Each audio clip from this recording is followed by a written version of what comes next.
here to support. It's an amazing day for all of us. Yeah. And as a straight man, I support for equal rights for everyone. So that's why I'm here. It was a wonderful scene at San Francisco City Hall that day. History was being made, and Phyllis and Dell, pioneers in the LGBT rights movement, were the first couple to get married that morning. So when I dashed up the steps of City Hall, there was no mistaking that my groom-to-be was there at the top of the steps. He was pacing, looking out for me, waiting for our moment. And as John said, it felt fragile. It felt like at any moment a court could put a stop to the marriages. So we felt like we had no time to lose. We got there in the window from mid-June to Election Day. Us and approximately 18,000 other couples. And there we are in that in-between state that, if you hit the right moment, you're married for now. But if you want to do it after, you can't. When California legalized marriage, I was excited. I don't think I ever really gave it thought about going to get married because my issues with marriage are on a federal level. It just goes back to that same thing of where is it recognized?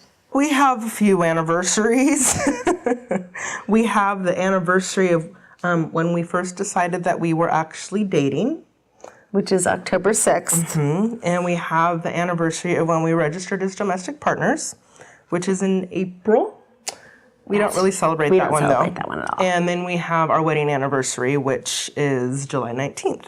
When you meet somebody special, you know it right away. But I think what was really wonderful about meeting John is he immediately felt familiar. He immediately felt like someone I could talk to forever. He felt like family.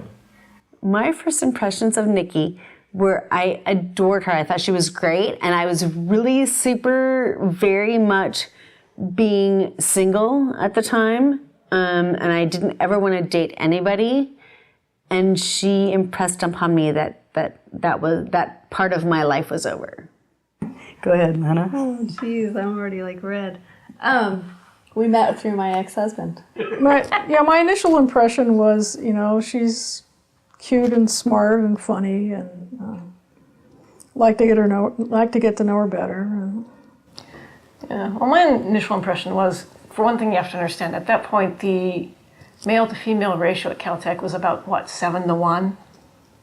Yeah. So, it was a tough place to be a lesbian, in one respect. It was actually right here at this kitchen table on April 14th. 2003. We were seated right here, and we were doing what millions of other Americans do, and that is we were filling out our 1040 tax form, and it says single or married.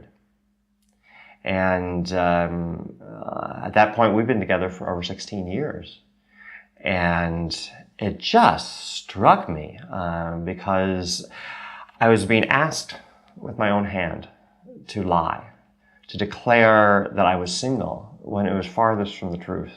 Domestic partnership doesn't cover everything like it should. Marriage does. Georgia Pacific, for example, I was ecstatic when they gave us benefits. Alana ended up in emergency with some big issues. Would have cost us a lot. Would have cost us thousands and thousands of dollars, and it was a very scary moment in our lives.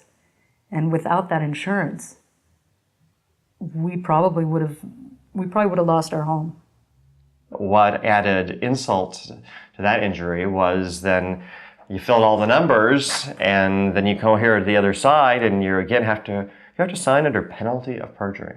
You have to lie under penalty of perjury, and then when we added all the numbers up, we then had to write a check for a lot more money to that same federal government that denied us both our dignity as people and our equal rights. If you're a same-sex marriage in California, you still have to file a single federal tax return. And the funny thing is that the California state income tax form is based on the federal form. So what you have to end up doing is filling out two completely different federal returns.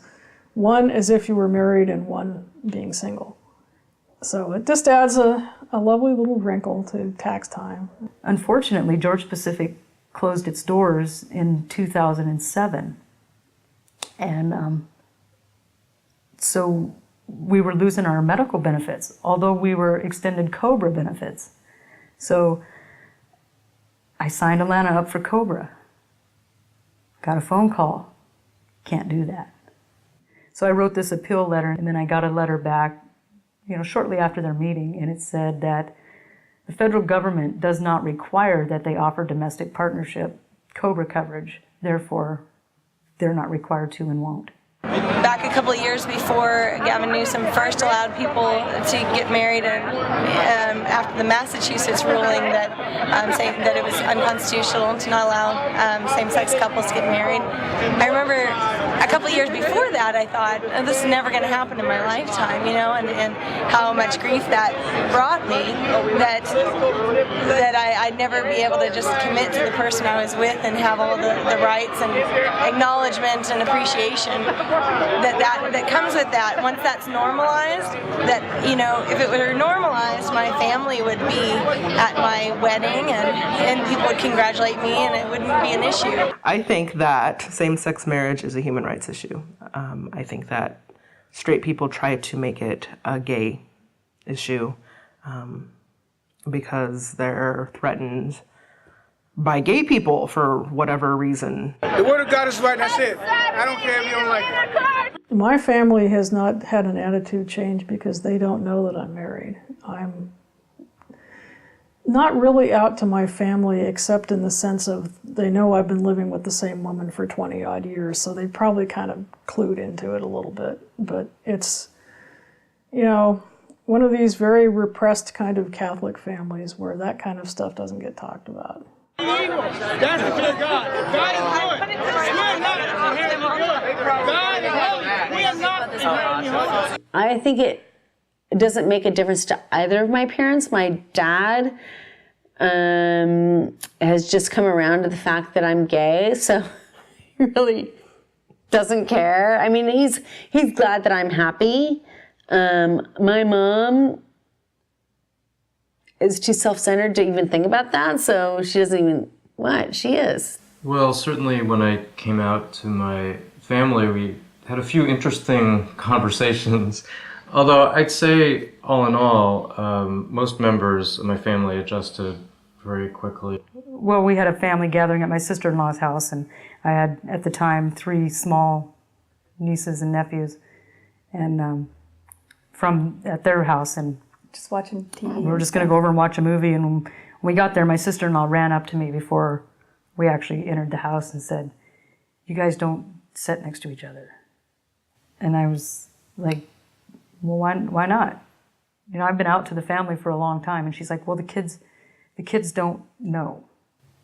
She actually came over during that night and said, you guys, you're sitting too close together. And we just looked at each other, and I was like, because I was still new, in the family, and just was like, oh, this is so weird. So we just got up and left. And when we were driving away, Joey says, well, why are we leaving? And I think you told him, you explained it to him, and he said, if she doesn't tell the kids, then that's the same thing as her saying it's not okay. And it was like, yeah, exactly, Joey. And he's like, he just didn't get it at all. Like, well, what's wrong with it? Why wouldn't you tell everybody? If you have a gay or lesbian person in your family or as a member of your close friends, you overwhelmingly support equal rights. And it's just obvious because you know people as people. And so it's essential that one-on-one grassroots education goes on. But of course, these are fundamental rights that belong to us as American citizens. I'm not just a San Franciscan, I'm not just a California. I'm an American, and Stuart and I as a family should be able to live anywhere in this country as a fully equal family.